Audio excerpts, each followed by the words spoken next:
பரிசுத்த நாமத்துக்கு மகிமை உண்டாவதாக. இந்த வார்த்தையை வைத்துதான் இந்த ஆண்டு ஆரம்பத்திலிருந்து கர்த்தர் பேசிக் கொண்டிருக்கிறார். இனி எத்தனை வாரம் பேச போகிறார் என்று தெரியவில்லை. கர்த்தருக்கு மகிமை. நான் கடந்த வார செய்தியின் தொடர்ச்சியை தான் இந்த நாளில் உங்கள் மத்தியிலே பேச விரும்புகிறேன். நல்ல கவனிங்க. இயேசு கிறிஸ்து ஜெயித்த 3 காரியங்கள். ஒன்று, அவர் சாத்தானை ஜெயித்தார். சாத்தானை எப்படி ஜெயித்தார் என்பதை தியானித்தோம், பார்த்தோம். இரண்டாவது, அவர் உலகத்தை ஜெயித்தார். யோவான் 16வது அதிகாரத்தின் கடைசி வசனத்தை வாசியுங்கள். ஆமென். 33வது வசனம், உலகத்தில் உங்களுக்கு உபத்திரவம் உண்டு, ஆனாலும் திடன் கொள்ளுங்கள், நான் உலகத்தை ஜெயித்தேன். அவர் உலகத்தை எப்படி ஜெயித்தார் என்று பார்த்தோம். ஆண்டவருக்கு மகிமை உண்டாவதாக. என்னை கேட்டுக்கொண்டிருக்கிற அன்பு சகோதரா சகோதரி, நாம் ஒவ்வொருவரும் உலகத்தை ஜெயிக்கிறவர்களாய் மாற வேண்டும். கைகளை உயர்த்தி ஆண்டவருக்கு மகிமை செலுத்துங்க பார்க்கலாம். அப்போஸ்தலர்கள் வரும்போது, பவுல், சீலா உட்பட அப்போஸ்தலர்கள் எல்லாம் ஒரு தேசத்துக்கு போகும்போது ஒரு கூட்டத்தார் அவர்களை பார்த்து இப்படி சொன்னார்கள்: உலகத்தை கலக்குகிறவர்கள் இங்கேயும் வந்து விட்டார்கள். உலகத்தை கலக்குகிறவர்கள் இங்கேயும் வந்து விட்டார்கள். உலகத்தால் கலங்குகிறவர்கள் அல்ல இவர்கள், இவர்கள் உலகத்தை கலக்குகிறவர்கள். அப்படி என்றால் தெளிவாய் நமக்கு தெரிகிறது, ஜெயிக்கிறவன் உலகத்தால் கலங்க மாட்டான், ஜெயிக்கிறவன் உலகத்தை கலக்குவான். ஜெயிக்கணும், உலகத்தை ஜெயிக்கணும். ஆண்டவருக்கு மகிமை உண்டாவதாக. நிறைய பேசணும், எல்லாம் பேச முடியுமான்னு தெரியவில்லை. முதலாவது, இன்னைக்கு உங்கள் மத்தியில் நான் பேச விரும்புகிற காரியம், ஏன் உலகத்தை ஜெயிக்க வேண்டும். ஒரு 5 காரியத்தை வேகமாய் நான் சொல்லி நான் ஜெபிக்க விரும்புகிறேன். கர்த்தருக்கு சித்தமானால் இதன் தொடர்ச்சியை வருகிற வாரங்களில் நம்ம தியானிக்கலாம். ஏன் உலகத்தை ஜெயிக்க வேண்டும்? இந்த உலகத்தை ஜெயிக்க வேண்டியது ஒரு தேவ பிள்ளையுடைய அவசியமா இருக்கிறது. நல்ல கவனமா கேட்கணும். ஒரு பிரசங்கம் கேட்கறதுக்காக யாரும் வரக்கூடாது. என்னோடு பேசுகிற கர்த்தருடைய வார்த்தையை நான் கேட்க வேண்டும் என்கிற தாகத்தோடு தான் நாம் தேவ சமூகத்தில் அமர்ந்திருக்க வேண்டும். ஒவ்வொருவருக்கும் சொல்லுகிறேன், ஏன் இந்த வார்த்தைகளை ஆமென் அன்பின் ஆண்டாய் தேவன் நமக்கு கொடுத்து விட்டு ஏன் இந்த வார்த்தைகளை பேச வைத்து கொண்டிருக்கிறார் என்றால், அநேகர் ஏற்கனவே நியூ இயர் சர்வீஸ்ல சொன்ன வார்த்தை 2019 2020 ரிப்பீட் ஆகக்கூடாது. அப்படின்னு என்ன அர்த்தம் தெரியுமா? 2019 நான் எதற்காகவெல்லாம் அழுதேனோ அதற்காக 2020 நான் அழக்கூடாது ஆண்டவரே. நான் உங்க பிள்ளை ஆண்டவரே. அழ ஒரு காலம் உண்டு, அதுல நான் அழுதுட்டேன். இந்த காலம் நான் நகைக்கிற காலமா இருக்க வேண்டும், நான் சுதந்திரிக்கிற காலமா இருக்க வேண்டும். இதை வைத்து ஜெபித்துக் கொண்டிருந்த போதுதான் ஆண்டவரை ஜனங்கள் எல்லாரும் சாட்சியா கேட்கிற, ஆமென், சாட்சி கேட்கிற ஆண்டா இல்ல, ஒவ்வொரு குடும்பமும் சாட்சியா நிற்கிற ஆண்டா இருக்க வேண்டும் ஆண்டவரே. அநேகரை ஆண்டவர் நினைவுகளுக்கு கொண்டு வருவார். ஆமென். கர்த்தருக்கு மகிமை உண்டாவது. நான் எல்லாருக்காக ஜெபிப்பேன் என்று சொல்லவில்லை. ஆமென். ஜெபிக்கும் போது அநேகரை நினைவுல கொண்டு வருவார், நினைவுல கொண்டு வருவார். இன்னைக்கு காலையில் கூட நான் வந்துட்டு இருக்கும்போது, ஃப்ளைட்டில் வந்துட்டு இருக்கும்போது, என் கூட படித்த ஒரு பையனை ஆண்டவர் காண்பித்து தந்து காலையில் எழுப்பி விட்டு ஜெபிக்க வச்சார். அவங்ககிட்ட பேசி கான்டாக்டே கிடையாது, பேர் மட்டும் எனக்கு ஞாபகம் இருக்கு, கான்டாக்ட் கிடையாது, ஒன்றும் கிடையாது. ஆனால் காலையில் ஒரு பயங்கரமான ஒரு சொப்பனத்தை காண்பித்து எழும்பி ஜெபிக்க வைத்தார். நான் எதுக்கு சொல்கிறேன் அப்படின்னா, அவர் நமக்காய் செயல்பட்டு கொண்டிருக்கிறார். ஆமே. நான் அதை நான் சொல்ல, நம்மளாம் டம்மி பீஸ், ஒன்றுமே கிடையாது. அவர் செய்ய வைப்பார், நினைவில் கொண்டு வருவார். அப்போ நினைவில் கொண்டு வந்து ஜெபிக்கும் போதுதான் ஆவியானவர் இந்த காரியத்தை தெளிவாய் சொன்னார். ஆமென். அநேகருக்கு ஏன் சுதந்திரிக்க முடியவில்லை என்றால், அநேக காரியங்களில் இன்னும் ஜெயம் எடுக்கவில்லை. ஜெபத்துக்கு குறைவில்லை, எல்லாம் கரெக்டா செய்யறாங்க, தசம பாகம் கரெக்டா கொடுக்கறாங்க, ஜெபம் கரெக்டா நடக்குது, சர்ச்சுக்கு ஒழுங்கா வராங்க, எல்லாம் வெளியரங்கமா எல்லாமே சூப்பரா நடக்குது. ஆனா அந்த ரங்கத்தில் இன்னும் அநேக காரியங்களை ஜெயிக்கவில்லை. அவர்களை ஜெயிக்க சொல்லு என்று சொன்னார். ஆமென். ஜெயிக்க விரும்புகிறவர்களுக்கு கர்த்தர் உதவி செய்ய வல்லவர் இருக்கிறார். கைகளை உயர்த்தி ஆமென் சொல்லுங்க பார்க்கலாம். தேவன் உதவி செய்ய வல்லவராய் இருக்கிறார். எனவே தான் கம்ப்ளீட்டா அவரை நம்ம டிபெண்ட் பண்ணி இருக்கணும், அவரை நம்ம சார்ந்து இருக்க வேண்டும். ஆண்டவருக்கு மகிமை. இன்னைக்கு காலையில் நான் ஏர்போர்ட்ல இருந்து வந்துட்டு இருக்கும்போது ஒரு செய்தியை நான் கேட்டுக்கொண்டு வந்தேன். என்னை காலையில் மிகவும் அந்த வார்த்தை பலப்படுத்தினது. ஆமென். அது இந்த செய்தியோடு சம்பந்தம் கிடையாது, ஆனால் நான் அந்த வார்த்தை என்னை பலப்படுத்தினதுனால சொல்றேன். ஆமென். அவரால் நம்மை பலப்படுத்தவும் முடியும். ஆமென். ஹல்லேலூயா. நம்மை பலப்படுத்தவும் முடியும். அது மாத்திரமல்ல, அவரால் நமக்கு பலனாகவும் இருக்க முடியும். ஆமென். ஹல்லேலூயா. ஆமென். சில காரியங்கள்ல கர்த்தர் நம்மை பலப்படுத்தி செய்வார். ஆனா எல்லா காரியமும் செய்ய நம்மை பலப்படுத்தினாலும் நம்மால சில காரியங்களை செய்ய முடியாது. ஒரு சின்ன எக்ஸாம்பிள் சொல்றேன். இப்போ உங்க பிள்ளை ஒரு வாலிப பையன் அல்லது ஒரு வாலிப பொண்ணு, ஒரு எக்ஸாம்பிள். உங்க பிள்ளைன்னு காமனா ஒரு பிள்ளைன்னு வச்சுக்கோங்க. ஒரு எக்ஸ்ட்ரீம் லெவலில் தாண்டி போயிட்டான். இது ஆண்டவர் உங்களுக்கு வெளிப்படுத்துகிறார். ஓகே, இப்போ நீங்க என்ன சொன்னாலும் அவன் கேட்க மாட்டான், என்ன சொன்னாலும் அவன் கேட்க மாட்டான். இப்போ ஆண்டவர் உங்களுக்கு வெளிப்படுத்துகிறார். வெளிப்படுத்தும் போது இப்போ எப்படி கேட்கலாம்? ஆண்டவரே, சரி நான் அவனை வெளிப்படுத்திட்டேன், இப்போ அவனை சரி பண்றதுக்கான பலத்தை அவர் உங்களுக்கு தாராருன்னு வைங்களாம். உங்களால் அவனை சரி பண்ண முடியுமா? பலத்தை கேட்டு வாங்குறோம், நமக்கு பலத்தை கேட்டு வாங்குறோம். ஓகே, பலத்தை தாரார். பிள்ளையை சரி பண்ண, பையனை சரி பண்ண பலத்தை கேட்டு வாங்குறோம். பலத்தை தாரார். சரி பண்ண முடியுமா? சரி பண்ண முடியாது. ஆனால் அவர் பலனா இருந்தால் அவர் சரி பண்ணுவார். புரிஞ்சவங்க மட்டும் நல்ல கையை தட்டி ஆண்டவர் பிரைஸ் பண்ணு.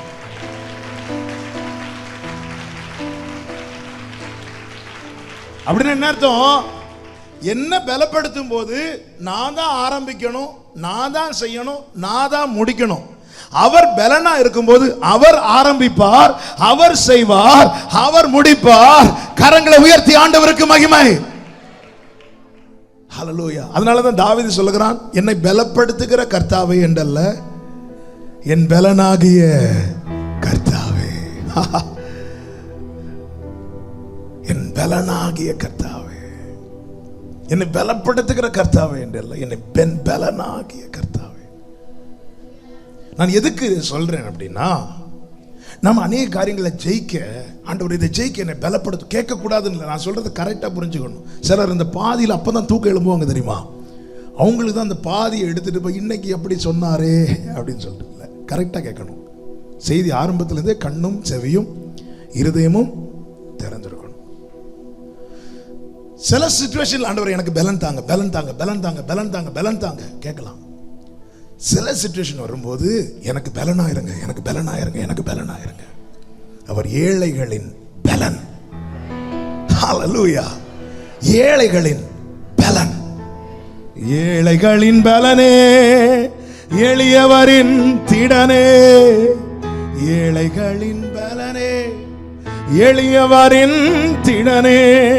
புயல் காற்றிலே என் புகலிடமே, புயல் காற்றிலே என் புகலிடமே. கடும் வெயிலிலே குளிரலே, கடும் வெயிலினிலே குளிர் நிழல். கைகளை உயர்த்தி சொல்லுங்க, கர்த்தாவே நீரே என் தேவன், நீரே என் தெய்வம். கர்த்தாவே நீரே என் தேவன், நீரே என் தெய்வம். உம் நாமம் உயர்த்தி உம் அன்பை பாடி, உம் நாமம் உயர்த்தி உம் அன்பை பாடி துதித்து துதித்திடுவே. அதிசயம் செய்து ஆண்டவரே, அதிசயம் செய்து ஆண்டவரே. ஆமென் சொல்லுங்க பார்க்கலாம். He is my strength. என்னை பலப்படுத்துகிறவர் மாத்திரமல்ல, அவர் தான் என் பலன். அப்போ இந்த ரெண்டு காரியத்திலையும் கேட்கணும். ஆமென்.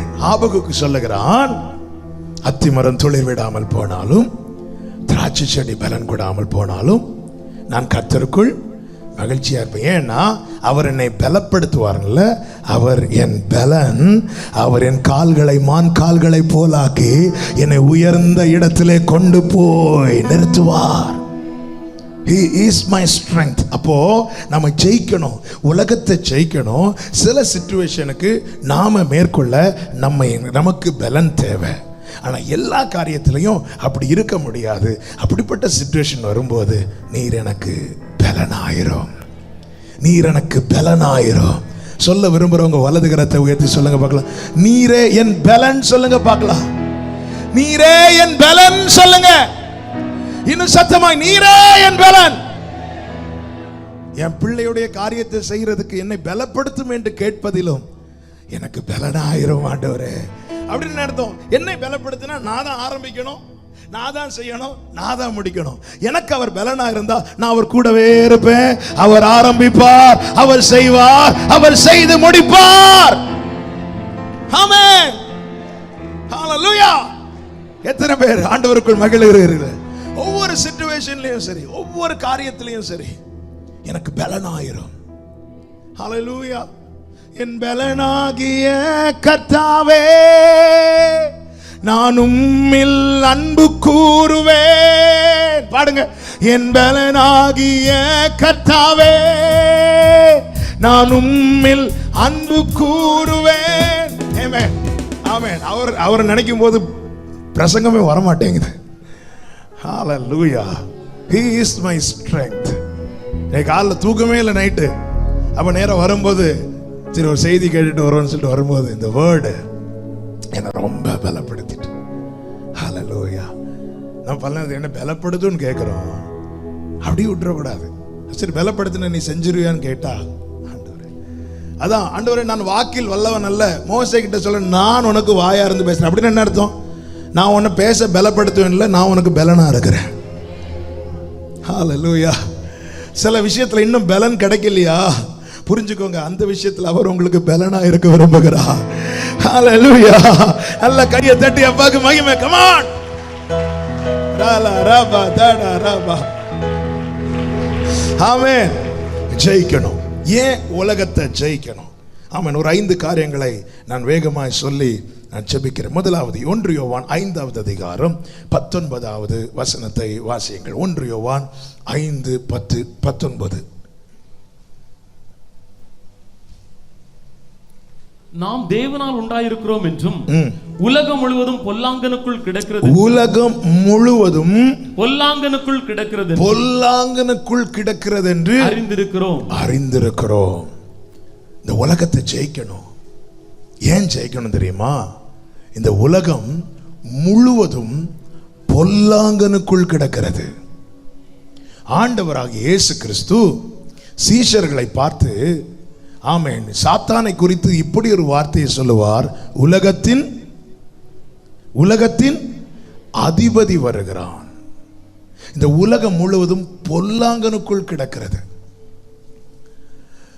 6000 பிசாசுகள் பிடித்திருந்த வாலிபனை சுகமாக்கும்படி இயேசு வந்தபோது அவனுக்குள்ளிருந்த பிசாசுகள் இயேசுவை பார்த்து கேட்டது, காலத்துக்கு முன்னே அழிக்க வந்துட்டீங்களா அப்படின்னு. எங்களை அந்த பண்டி கூட்டத்துக்குள்ள போக விடுங்கன்னு சொல்லுச்சு. இயேசு போக விட்டார். அப்படின்னு என்ன அர்த்தம்? இந்த காலம், இந்த பொல்லாங்கன் பிடியில இந்த உலகம் இருக்கிறது என்று அர்த்தம். ஒரு தேவ பிள்ளை நல்ல கவனமா கேட்கணும். உலகம் முழுவதும் பொல்லாங்கனுக்குள் கிடக்கும் போது ஆண்டவர் இந்த பூமியில வந்து உலகத்தை பிரிக்க வரவில்லை, உலகத்திலிருந்து அவருடையவர்களை பிரிக்க தேவன் வந்தார். ஆமென். இப்ப நான் கேட்கிறேன், சத்துருவின் கையிலிருந்து உலகத்தை ஆண்டவருக்கு பறிக்க முடியுமா முடியாதா?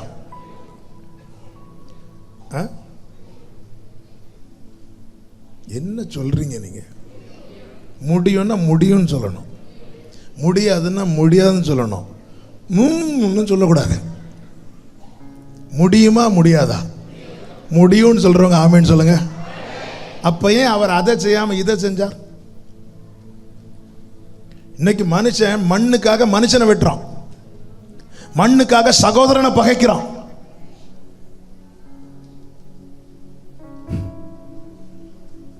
சொத்தை பிரிச்சு கொடுக்கலன்னு சொல்லிட்டு தன்னை பெற்ற தகப்பனை மகன் கொண்டிருக்கிறான். நம்முடைய தமிழ்நாட்டில் ரீசெண்டா வந்த செய்தி, சொத்து தகராறுல பெற்றோரை கொள்ளுகிறார்கள். ஆண்டவர் இந்த பூமியில வந்தார். அவன் உலகத்துக்கு மண்ணு பெருசு, ஆனா அவருக்கு நாம் பெருசு. பொல்லாங்கனுக்குள் கிடக்கிற உலகத்தை அவர் தமக்கண்டு பிரித்தெடுக்காமல் பாவத்தின் ஆழத்தில் மூழ்கி இருந்த என்னை அவர் தமக்கண்டு பிரித்தெடுத்தார். கரங்களை உயர்த்தி ஆண்டவருக்கு மகிமை. ஹalleluya. சேற்றில் நின்றென்னை தூக்கி எடுத்து இந்த அனுபவத்தை இப்போ நினைச்சு பார்க்கிறவங்க மட்டும் கண்களை மூடி உங்க வலது கரத்தை உயர்த்தி சொல்லுங்க பாக்கலாம்.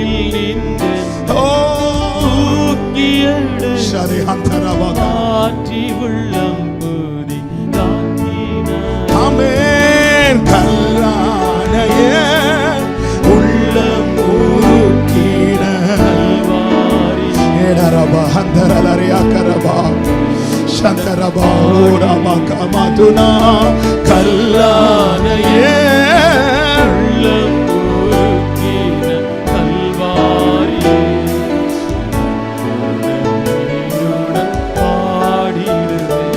நல்ல கவனமா கேளுங்க. அப்போ தேவன் நம்மை பிரித்தெடுத்து இருக்கிறார். நீங்கள் உலகத்தார் அல்லன்னு சொன்னார். எனவே நான் உங்களை உலகத்திலிருந்து பிரித்தெடுத்தேன். உங்களை நான் மற்ற ஜனங்களை விட்டு பிரித்தெடுத்தேன். வாசிங்க லேவியராகமம் 20வது அதிகாரம் 24வது வசனம். லேவியராகமம் 20:24. நீங்கள் அவர்கள் தேசத்தை சுதந்தரிப்பீர்கள் என்று உங்களோட சொன்னேன். பாலும் தேனும் ஓடுகிற அந்த தேசத்தை உங்களுக்கு சுதந்திரமாக கொடுப்பேன். உங்களை மற்ற ஜனங்களை விட்டு பிரித்தெடுத்த உங்கள் தேவனாகிய கர்த்தர் நானே. கைகளை உயர்த்தி ஆமென் சொல்லுங்க பார்க்கலாம். ரோமர் 1:1 வாசிங்கள். ரோமர் 1:1. இயேசு கிறிஸ்துவின் ஊழியக்காரனும் அப்போஸ்தலனாகும்படி அழைக்கப்பட்டவனும் தேவனுடைய சுவிசேஷத்திற்காக பிரித்தெடுக்கப்பட்டவனுமாகிய பவுல். நீங்க உங்க டைரி எழுதுறவங்க இப்போ உங்க பேர் அதுல போட்டு எழுதுங்க. ரோமர் 1:1 போட்டுருங்க. பிரித்தெடுக்கப்பட்டவனாகிய ஜான்சன். விசுவாசிக்கிறவங்க எழுதுங்க. உடனே பிரித்தெடுக்கப்பட்டவனாகிய ஜான்சன் எழுதாதீங்க. உங்க பேரை போட்டு நாங்கள் என்ன கேட்குறோமோ அதுதான் எழுதுவோம். பிரித்தெடுக்கப்பட்டவனாகிய ஜான்சன். இதுதாங்க நம்முடைய அடையாளம். ஆமென் சொல்லுங்க பார்க்கலாம். என்ன அவங்க மதிக்கல, இவங்க மதிக்கல, அங்க போன எனக்கு ஒரு வேலை இல்லை. நான் ஆண்டவர்கள் வந்ததுக்கு அப்புறம் இருந்த மரியாதை போச்சு. காரணம் நீ உலகத்தான் அல்ல. நீ உலகத்தானா இருப்பு. நல்ல கவனிங்க. நாம் கிறிஸ்துவோடு நெருங்குகிறோம், கிறிஸ்துவோடு கிட்டி சேர்கிறோம் என்பதற்கான அடையாளம் என்ன தெரியுமா? ஒரு காலத்தில் நம்மளை மதிச்சவங்க எல்லாம் நம்முடைய ஒவ்வொரு வார்த்தையை கூட பரியாசம் பண்ண ஆரம்பிப்பாங்க. நம்ம ஆண்டவரை குறித்து பேசும்போது, ஆண்டவரை குறித்து சில இடத்துல நமக்கு விலை இருக்கும், சில இடத்துல நமக்கு விலையே இருக்காது. என்ன ஆண்டவர் இது? உடனே நம்ம எங்க போவோம்? நான் இதை தப்பு பண்ணிட்டேனா, நான் ஏதாவது சொல்லிட்டேன். இல்லை, நீ இவ்விடத்தான் அல்ல, நீ இவ்விடத்தான் அல்ல. ஆமென், ஹல்லேலூயா. அப்ப அடிக்கடி ஒரு பாட்டை பாடுவாங்க, பழைய பாட்டு. நாதனு முள்முடி நல்கிய லோகமே, நீ தரும் பேரு நீ கெந்தினாய். நாதனு முள்முடி நல்கிய லோகமே, நீ தரும் பேரு நீ கெந்தினாய். எப்படி எழுதியிருக்காங்கல்ல. அதாவது உலகம் எனக்கு ஒரு மேன்மையை கொண்டு வரும்போது இந்த பாட்டு எழுதின பரிசுத்தவன் சொல்றாரு, என் அப்பாவுக்கு முள்முடியை கொடுத்துட்டு எனக்கு கிரீடத்தை கொண்டு வரியா? போ, நீயும் உன் கிரீடமும். என் அப்பாவுக்கு முள்முடி, என் அப்பாவுக்கு காடியை கொடுத்துட்டு எனக்கு பிரியாணி கொண்டு வரியா? போ, நீயும் உனக்கு பிரியாணியும். இதுதாங்க பிள்ளை. அப்பாவை வேதனைப்படுத்துகிற உலகத்தோடு சவகாசம் வைக்க மாட்டான், அவன் தான் பிள்ளை. என் அப்பாவை அழ வச்சுட்டு நீ என்கிட்ட வந்து ஃப்ரெண்ட்ஷிப்புக்கு வரியா? என் அப்பாவை அவ்வளவு கஷ்டப்படுத்திட்டு மூல நிர்வாணமாக்கி நீ என் தகப்பனை. ஹே உலகமே, நான் உலகத்தான் அல்ல, நான் பிரித்தெடுக்கப்பட்டிருக்கிறேன். ஆமே, நல்ல கவனிங்க, நல்ல கவனிங்க. இது உணர்ச்சி வசப்படுத்தல சொல்வது. நம்ம ஜெயிக்கணும், நம்ம ஜெயிக்கணும். சில காரியங்களை ஜெயிக்க எனக்கு பலன் தேவை, ஆனால் பல காரியங்களை ஜெயிக்க அவர் எனக்கு பலனா இருப்பது அவசியம். ஆண்டவரே என்னை பலப்படுத்துங்க, பலப்படுத்துற என்ன செய்வ? அதனாலதான் இஸ்ரவேல் ஜனங்களுக்கு ஆண்டவர் சொன்னார், நீங்க சும்மா இருங்க அப்படின்னார். பாதையை திறந்தது கர்த்தர், பார்வோனை கொண்டு வந்ததும் கர்த்தர். ஒரே ஸ்தானத்தில் 2 பேரை கொண்டு வருகிறார். கொண்டு வந்து ஒரு கூட்டத்துக்கு இருட்டை கொடுக்கிறார், இருளை கொடுக்கிறார், இன்னொரு கூட்டத்துக்கு வெளிச்சத்தை கொடுக்கிறார். ஏன் அங்க இருளை கொடுத்தார்? இவங்க அவங்கள பாத்திரக்கூடாது.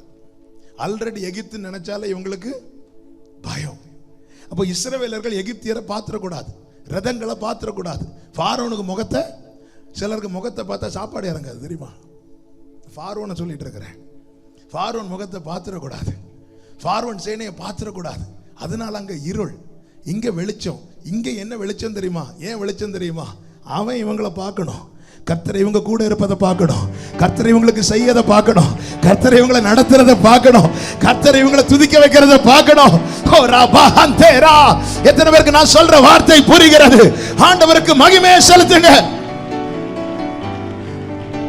கர்த்தர் உன் பலனா இருக்கும்போது உன் கண்கள் அவனை காணாது, ஆனா அவன் உன்னை பார்த்துட்டு இருப்பான். ஹalleluya.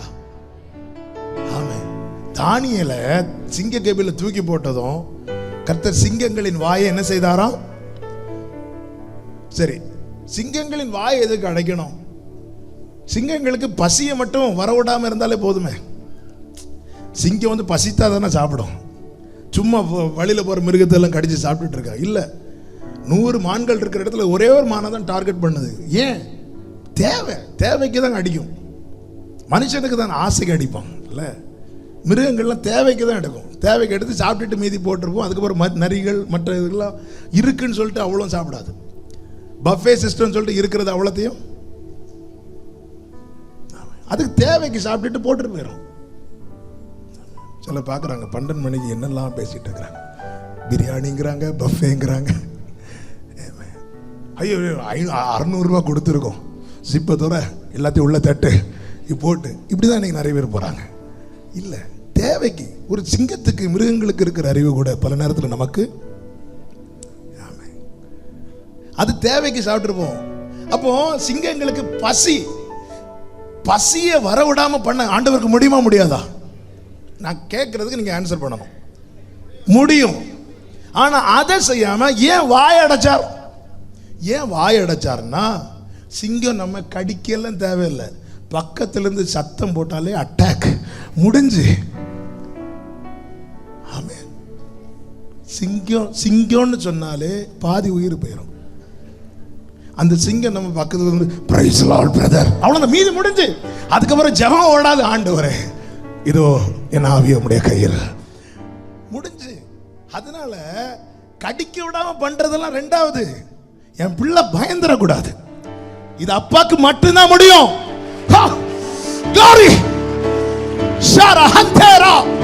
நல்ல கையை தட்டி, என் பிள்ளை பயந்துடக்கூடாது, அவ்வளவுதான். He is my father, he is my strength.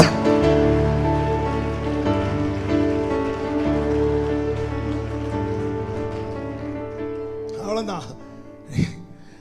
ஆமென். என் கண்மலையானவர் துதிக்கப்படுவீராக, என் ரட்சிப்பின் தேவன் உயர்த்தப்படுவீராக.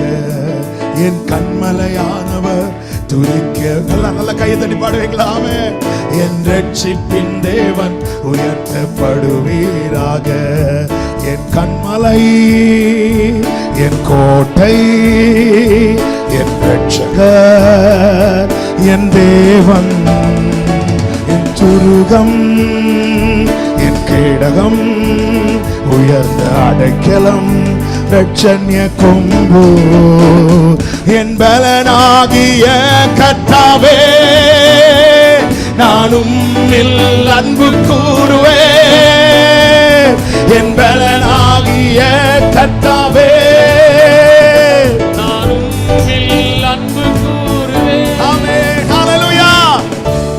ஆமென். அவரை கூப்பிடுங்க. அப்பா, இந்த காரியத்தை நான் ஜெயிக்கணும் ஆண்டவரே, இந்த மதிலை நான் தாண்டணும் ஆண்டவரே, இந்த விஷயம் ஆண்டவரே என்ன பிடிக்கிறது போல வருதுப்பா. நான் நெருக்கத்தில் கர்த்தரை நோக்கி கூப்பிட்டேன். இதுதான் தாவீதுனுடைய வெற்றியின் ரகசியம். நெருக்கத்தில் வாளை சுழற்றினேன், கர்த்தரை நோக்கி கூப்பிட்டேன், கர்த்தரை நோக்கி கூப்பிட்டேன்.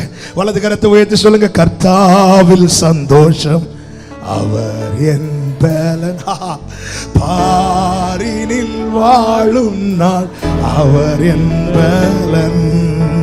அவர் என்ன அடைக்கலம், வளரியாதரா அவர் இந்த சர்வமுமே, அவர் என்ன அடைக்கலம் ஆறுதல், அவர் இந்த சர்வம், அவர் என்பவர். ஆமென். பாருங்கள் 1 யோவான் 3:12 வாசிங்க. 1 யோவான் 3:12.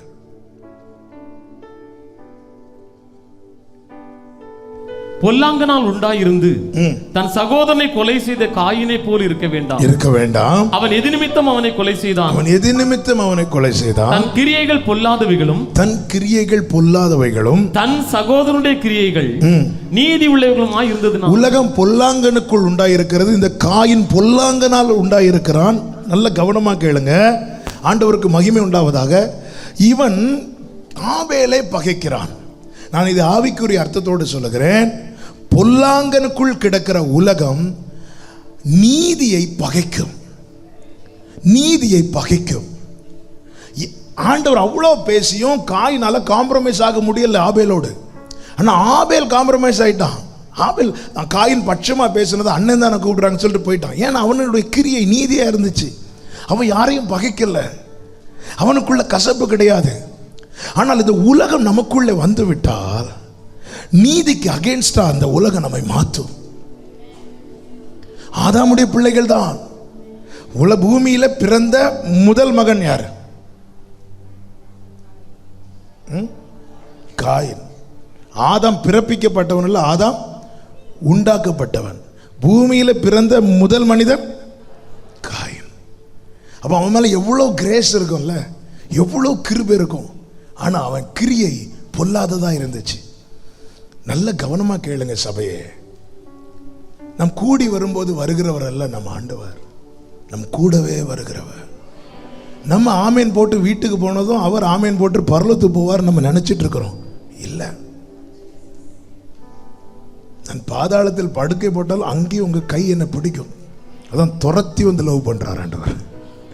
ஹல்லேலூயா. தூரம் போன என்னை துரத்தி வந்து நேசிக்கிறவர்.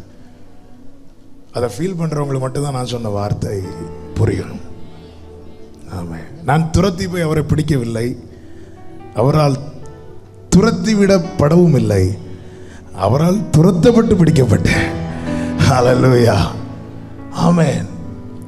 பாருங்க, இவன் பொல்லாத கிரியை செய்கிறான். பொல்லாங்கனுக்குள் பொல்லாங்கனால் உண்டாயிருந்து. ஒரு பாவ, நல்ல கவனமா கேளுங்க, தீமை அவரிடத்தில் சேர்வதில்லை. அப்போ நான் அவன் நீதிக்கு உட்பட்டிருக்க வேண்டுமானால் நீதிக்கு எதிராக என்னை மாற்றுகிற உலகத்தை நான் பகைக்க ஆரம்பிக்கணும். உலக கிரியைகள், மாம்ச கிரியைகளை நான் வெறுக்க ஆரம்பிக்கணும். இன்னைக்கு சிலர் சொல்லுவாங்க, எனக்கு இந்த விஷயத்திலிருந்து விடுதலே கிடைக்கல பிரதர். ஏன் கிடைக்கல தெரியுமா? நீ அதை வெறுக்கல. நீ அதை என்னைக்கு அருவருக்க ஆரம்பிக்கிறியோ அன்னைக்கு கர்த்தர் அதை விடுறதுக்கான பலத்தை கத்து தருவார். பவுல் 3 வார்த்தைகளை சொல்லுகிறார். நஷ்டம் என்று எண்ணினேன், நஷ்டம் என்று எண்ணிக்கொண்டிருக்கிறேன், குப்பை என்று விட்டேன். அப்போ நல்ல தெளிவா தெரியுது, நஷ்டம் என்று எண்ணுனதும் விட முடியாது. அதை விடுறது வரைக்கும் என்னதான் எண்ணணும்? நஷ்டம், இது நஷ்டம், இது நஷ்டம், இது நஷ்டம். ஆண்டவர் சமூகத்தில் ஒரு செய்தி கேட்டு தெய்வ பிரசன்னத்தில் பல தீர்மானங்கள் எடுப்போம். இனி நான் இப்படிதான் இருப்பேன், இனி நான் இதை பார்க்க மாட்டேன், இதை விட்டுருவேன். அதை விட்டுறது வரைக்கும் இதை விட்டுருவேன். அந்த எண்ணத்தை தள்ளி வேற எந்த எண்ணத்துக்கும் நம்ம இடம் கொடுக்க கூடாது. ஆமென். கர்த்தருடைய தாசனை குறித்து பைபிள் என்ன சொல்லுகிறது? ஆணை இட்டதில் நஷ்டம் வந்தால் அவன் மாற மாட்டான். நான் நஷ்டம் என்று எண்ணினேன், ஓகே, நான் நஷ்டம் என்று எண்ணிக்கொண்டு இருக்கிறேன். தெய்வ பிரசன்னத்தில் பாவம் செய்வதற்கான சான்சஸ் கம்மி. ஆனால் பிரசன்னத்தை விட்டு வெளியே போகும்போது நிறைய அனுகூலங்கள் இருக்கும். உடனே அப்புறம் என்ன செய்யணும்? நான் நஷ்டம் என்று எண்ணிக்கொண்டிருக்கிறேன். இது நான் அங்கே விட்டாச்சு. இப்படி இந்த ட்ராக்ல டிராவல் பண்ண மட்டும்தான் ஒரு நாளில் இதையெல்லாம் நம்ம குப்பை என்று விட முடியும். ஆமென் சொல்லுங்க, சத்தம் ஆமென் சொல்லுங்க. ஒவ்வொருவருக்கும் சொல்றேன், இந்த உலகத்துக்கு நம்ம இடம் கொடுத்து உலக காரியங்களுக்கு நம்ம இருதய வாசலை திறந்து கொடுத்தால் பொல்லாங்கனால் உண்டாயிருந்த காயினை போல மாற்றப்படுவோம் என்பதை எச்சரிக்கைதான் பரிசுத்த ஆவியானவர் இந்த நிருபத்திலே அதை நமக்கு தெளிவாக எழுதியிருக்கிறார். ஏன் உலகத்தை ஜெயிக்க வேண்டும்? அது பொல்லாங்கனுக்குள் இருக்கிறது. நாம் உலகத்துக்கு உட்படும் போது நாம் நீதிக்கு எதிராகிறோம். நீதிக்கு எதிராகிறோம் என்றாலே சிம்பிளா சொல்லணும்னா, ஒரே லைன்ல சொல்லணும்னா, இயேசுவுக்கு எதிராகிறோம். எபிரேயர் 10வது அதிகாரம் அதனுடைய 26 முதல் 29 வரை எல்லாரும் இந்த வார்த்தைகளை எடுக்கணும். 307வது பக்கம் எல்லாரும் பைபிளை திறந்து இந்த வசனங்களை பார்க்கணும். எபிரேயர் 10வது அதிகாரம் 26 முதல் 29 வரை உள்ள வசனங்கள். சத்தியத்தை அறியும் அறிவை அடைந்த பின்பு, சத்தியத்தை அறியும் அறிவை அடைந்த பின்பு நாம் மனப்பூர்வமாய் பாவம் செய்கிறவர்களாய் இருந்தால், நாம் மனப்பூர்வமாய் பாவம் செய்கிறவர்களாய் இருந்தால், பாவங்களின் நிமித்தம் செலுத்தத்தக்க வேறொரு பலி இனி இராமல் நியாய தீர்ப்பு வரும் என்று பயத்தோடு எதிர்பார்க்குதலும் விரோதிகளை பட்சிக்கும் கோபாக்கினையுமே இருக்கும். மோசேயுடைய பிரமாணத்தை தள்ளுகிறவன் இரக்கம் பெறாமல் 2-3 சாட்சிகளின் வாக்கினாலே சாகிறானே. தேவனுடைய குமாரனை காலின் கீழ் மிதித்து தன்னை பரிசுத்தம் செய்த உடன்படிக்கையின் இரத்தத்தை அசுத்தம் என்று எண்ணி கிருபையின் ஆவியை நிந்திக்கிறவன் எவ்வளவு கொடிதான ஆக்கினைக்கு பாத்திரவானாய் இருப்பான் என்பதை யோசித்து பாருங்கள். அதெல்லாம் அவர் செஞ்ச பாவம், செய்கிற பாவம், செய்ய போற பாவம் எல்லாத்தையும் மன்னிச்சிட்டார். இனி நான் என்ன செஞ்சாலும் நான் பரலோகத்துக்கு தான். இப்படி ஒரு உபதேசம் இன்னைக்கு வேகமாய் பரவி கொண்டிருக்கிறது. ஆனால் சத்திய வேதம் தெளிவாய் சொல்லுகிறது, சத்தியத்தை அறியும் அறிவை அடைந்த பின்பு நீ பர்பஸா துணிகரமாய் மனப்பூர்வமாய் பாவம் செய்தால் உன் மேல கோபாக்கினி வரும். அந்த பாவம் நீ நினைக்கிற சின்ன விஷயம் தானே, இவ்வளவு தானே. ஆனால் அந்த பாவம் எந்த செயலை தெரியுமா செய்யுது? தேவனுடைய குமாரனை காலின் கீழே மிதித்து. நல்ல கவனமா கேளுங்க, இதை மட்டும் ஒரு பாவம் செய்ய சாத்தான் தூண்டும் போது நீ ஒண்ணு புரிஞ்சுக்கோ, ஏசப்பாவை நீ மிதிக்கிற. இதோ இது உங்களுக்காக சிந்தப்பட்ட என் ரத்தம் என்று கையில தர்றாரு, அதை நீ கீழே சிந்த விடுற. உன் மேல கிருபையை பொழிந்தாரே, அதை நிந்திக்கிற. என்ன கிருபை? நிந்திக்கிற ஒரு பாவம். மோசேயுடைய பிரமாணத்தை தள்ளுகிறவன் 2-3 வாக்கினால் அவன் சாகணும். தேவகுமாரனை நிந்திக்கிறவன், நல்ல கேளுங்க, பிதா, குமாரன், பரிசுத்த ஆவியானவர் இவர்களுக்குள்ள இருக்கிற அந்த கனெக்ஷன் அவ்வளோ பவர்ஃபுல். இயேசு சொன்னார், மனுஷகுமாரனுக்கு விரோதமான தூஷணங்கள் மன்னிக்கப்படும், ஆனால் பரிசுத்தாவிக்கு விரோதமான தூஷணங்கள் மன்னிக்கப்படாது. இப்படி அவரை இயேசு ஆனர் பண்ணும்போது, இயேசுவை ஒருத்தர் நிந்திச்சா பரிசுத்தாவியானவர் விட்டு வேடிக்கையா பார்ப்பார். மோசே நாட்கள்ல 2 அல்லது 3 சாட்சி சொன்னாதான் கல்லறி விழும். குமாரனை நிந்தித்தா அவனுக்கு அகைன்ஸ்டா பரிசுத்தாவியானவர் சாட்சி சொல்வார். ஹல்லேலூயா. தேற்றவாளன். ஹல்லேலூயா. நான் சொல்றத சீரியஸா புரிஞ்சுக்கோங்க. ஏன் யூதாசுக்கு கிடைக்காத கிருபை பேதுருவுக்கு கிடைச்சதுன்னா, பேதுரு மறுதலிப்பதற்காக போகவில்லை, போன இடத்துல மறுதலித்தான். ஆனா யூதாஸ் காட்டி கொடுப்பதற்காகவே போனான். துணிகரம், பாவம், பர்பஸா ஆண்டவர் சொல்ல, நான் மௌனமா இருக்கிறதுனால நீ பாவம் செய்கிறத நான் ரசிக்கிறேன் நினைக்கிறியா? ஸ்தோத்திர பலியிடுகிறவன் தன் வழியை செவ்வைப்படுத்துகிறான், கர்த்தரை மகிமைப்படுத்துகிறான். தன் வழியை செவ்வைப்படுத்துகிறவனுக்கு தான் தேவன் ரட்சிப்பை காண்பிப்பார். ஸ்தோத்திர பலியிடுகிறவனுக்கு தேவன் கிருபையை கொடுக்கிறார். எதற்காக? நீ உன் வழியை செவைப்படுத்தணும். உன் அந்தரங்கத்துல கண்டதையும் செஞ்சுட்டு இங்க வந்திருந்து கர்த்தருடைய பந்தியன் வந்து கையை நீட்டும் போது புரிந்துகொள். சத்தியத்தை அறியும் அறிவை அடைந்த பின்பு மனப்பூர்வமாய் மறுதலிக்கிறவன் குமாரனை காலின் கீழே மிதிக்கிறான். அவர் தந்த இரத்தத்தை கீழே சிந்த விடுகிறான். அவர் தந்த கிருபையை நிந்திக்கிறான். இப்படிப்பட்டவன் மேல தேவ கோபாக்கினை எப்படி இறங்கும் என்பதை பைபிள் சொல்லுது. யோசித்து பாருங்கள்.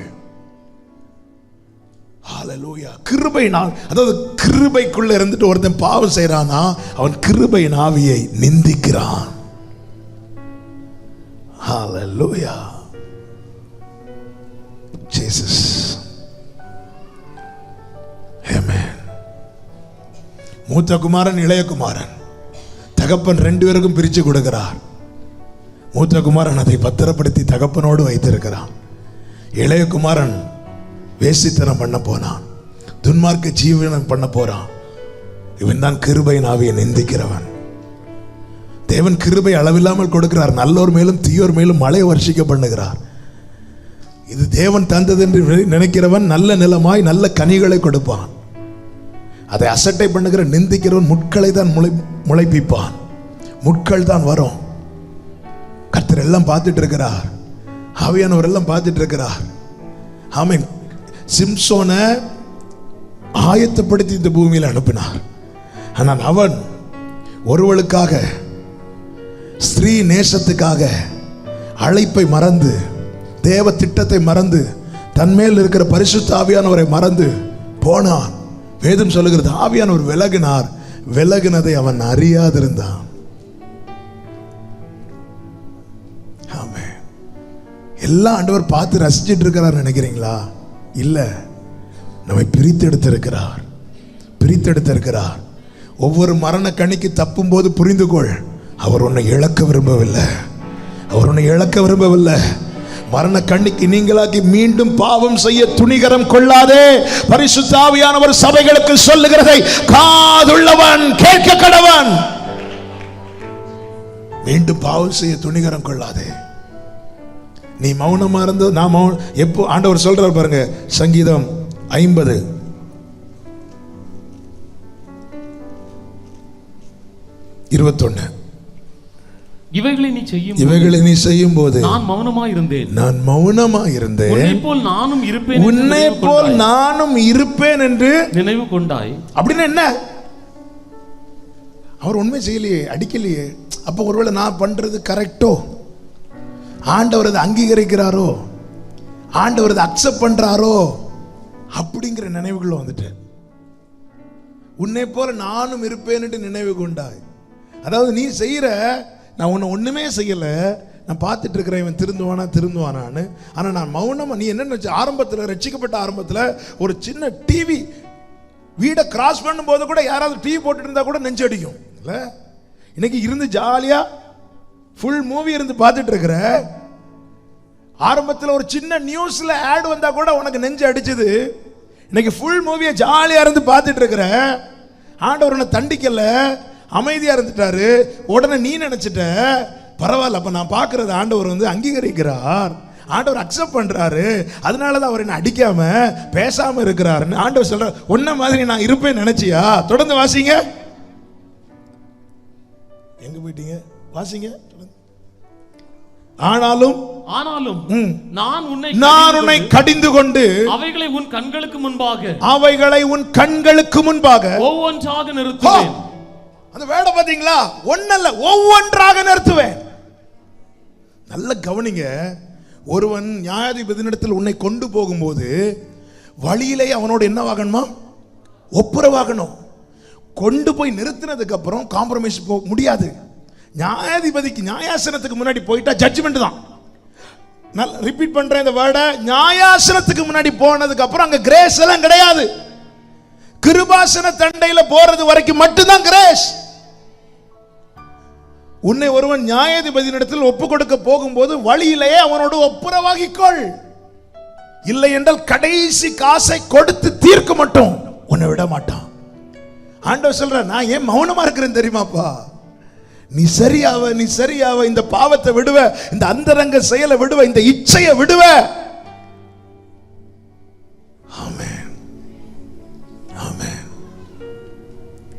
ஆண்டவர் சொல்றேன், நீ விடது மாதிரி இல்லை. நான் மௌனமா இருந்தது நீ என்ன நினைச்சிட்ட? நான் பண்றதை தேவன் அங்கீகரிக்கிறார். ஏன்னா எனக்கு வேலை கரெக்டாக நடக்குது, எனக்கு சம்பளம்லாம் கரெக்டாக கிடைக்குது, காலையில் எழும்புனது நல்ல கிருபையெல்லாம் தருது. ஓ அப்போ பரவாயில்ல, நான் பண்றதை தேவன் அங்கீகரிக்கிறார். கேட்டால் பிட்டையும் போட்டுருவா. ஏன் தாவீது அங்கீகரிக்கலையா?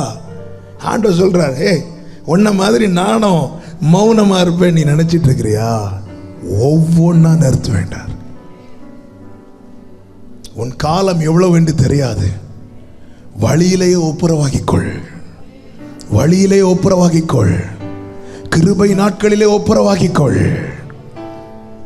ஆமென். இதுக்குதான் உலகத்தை ஜெயிக்கணும், ஜெயிக்கணும். ஒவ்வொரு காரியத்தை ஜெயிக்க ஆண்டவர்ட்ட கிருபையை கேளுங்க. பாவத்தை ஒரு நாள் நேசிக்காதீங்க. நீங்க நேசிட்டீங்கன்னா அதை விடணும்னு உண்மையா ஜெபிக்கவே மாட்டோம். ஒரு காரியத்தை நம்ம செய்யறத புரியும்படி சொல்றேன். சினிமா பார்க்கறது நமக்கு ரொம்ப பிடிக்கணும் எங்களேன். ஆண்டவரே சினிமா பார்க்காதற்கு எனக்கு கிருபை தாருங்கன்னு மனசார நம்ம கேட்கவே மாட்டோம், கேட்கவே மாட்டோம். ஆமென். ஒரு தசம பாகம் கர்த்தருடையது. ஒரு நாள்ல 10% தசம பாகம். ஒரு நாளை தேவன் கிருபையா 24 மணி நேரம் தரார். 10% தசம பாகம். அப்போ 2.5 மணி நேரம் கர்த்தருக்கு கொடுக்கணும். ஆனால் 2 நிமிஷம் கூட ஜெபிக்க முடியாது. ஆனால் 3 மணிக்கூர் 4 மணிக்கூர் இருந்து டிவி பார்க்க முடியுதுன்னா இது தேவன் அங்கீகரிக்கிறார் நினைக்கிறீங்களா? வேதம் என்ன சொல்லுகிறது? எது உனக்கு இடரல் உண்டாகுதோ அதை பிடுங்கி போடு சொன்னாரா இல்லையா?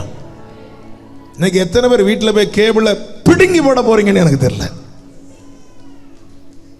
சிலர் பிடுங்கி போடுவாங்க. எதுக்கு தெரியுமா? பிள்ளைக்கு எக்ஸாம், அதனால பிள்ளை ஸ்கூல் போன அப்புறம் நாங்கள் போட்டு பார்ப்போம். பிடுங்கி போடுறது எக்ஸாம்ல பாஸ் ஆகிறதுக்கு பிடுங்கி போட தெரியுதுல்ல? ஆமென். இந்த உலகத்தை ஜெயிக்க ஏன் பிடுங்கி போட முடியல? ஆண்டவர் சொல்றார், நான் இவைகளை நீ செய்யும் போது நான் மௌனமா இருப்பேன் நினைச்சிட்டு இருக்கிறியா? ஒவ்வொன்றை உன் கண்ணுக்கு முன்னாடி கொண்டு வந்து நிறுத்துவேன். ஹல்லேலூயா. நீ குமாரனை மிதிக்கிறியா? ரத்தத்தை கீழே ஊத்துறியா? கிருபையின் ஆவியை நிந்திக்கிறியா? பவுல் சொல்லுகிற, நான் தேவனுடைய கிருபையை விருதாவாக்குகிறதில்லை. அதனால என்ன பவுல் செய்யற? நான் எதற்கென்று பிடிக்கப்பட்டேனோ அதை அடையும்படி ஆசையாய் தொடருகிறேன், ஆசையாய் தொடருகிறேன், ஆசையாய் தொடருகிறேன். எனவே காணப்படுகிறவைகளை அல்ல, காணப்படாதவைகளை நோக்கி இருக்கிற நமக்கு அதி சீக்கிரத்தில் நீங்க போகிற இந்த லேசான உபத்திரவம். காணப்படுகிறவைகள் அநித்தியமானவைகள், காணப்படாதவைகள் நித்தியமானவைகள். ஒரு தேவ பிள்ளை உலகத்தை ஜெயிக்கணும்னா போக்கஸ் நித்தியத்து மேலதான் இருக்கணும், நித்தியமானவருக்கு மேலதான் இருக்கணும். அதற்கு தடையா இருக்கிற எல்லாத்தையும் பிடுங்கி போடுங்க. எல்லாரும் சொல்லுங்க, நல்லா பிடுங்குவீங்க. இல்ல சத்தமா சொல்லுங்க, பிடுங்கி போடுங்க. சொல்லுங்க, பிடுங்கி போடுங்க. இது தடையா இருக்கா? பிடுங்கி போடு. சைனால ஒருத்தன் வாட்ஸ்அப்பை விட முடியலன்னு சொல்லி கையை வெட்டி போட்டான். ஆக்சுவலா அவங்க தான் பைபிள் ஃபாலோ பண்றாங்க. 2 கையோடு நரகத்துக்கு போவதை காட்டிலும் கையெல்லாம் வெட்டி போட முடியாது. கையை வெட்டி போட்டு அடுத்து இந்த கையில் 2 நாள் கழிச்சு அடிப்பான்.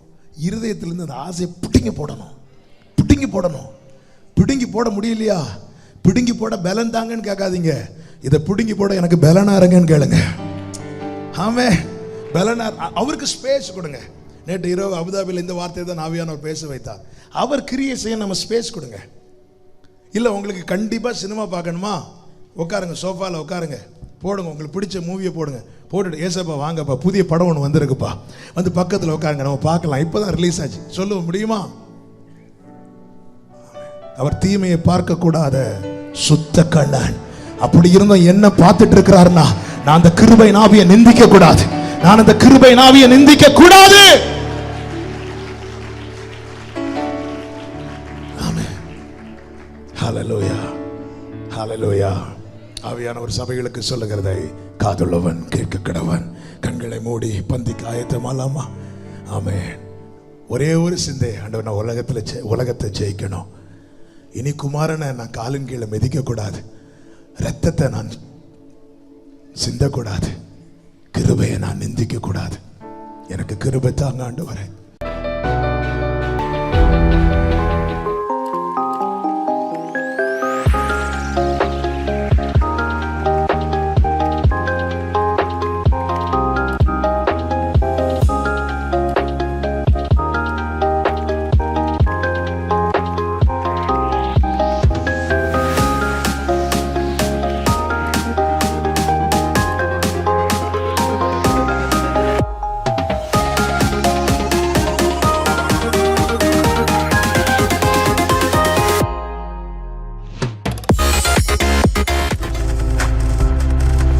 நீங்கள் பார்த்து கொண்டிருப்பது உங்கள் ஜாய் டிவி. உங்கள் துக்கம் சந்தோஷமாய் மாறும்.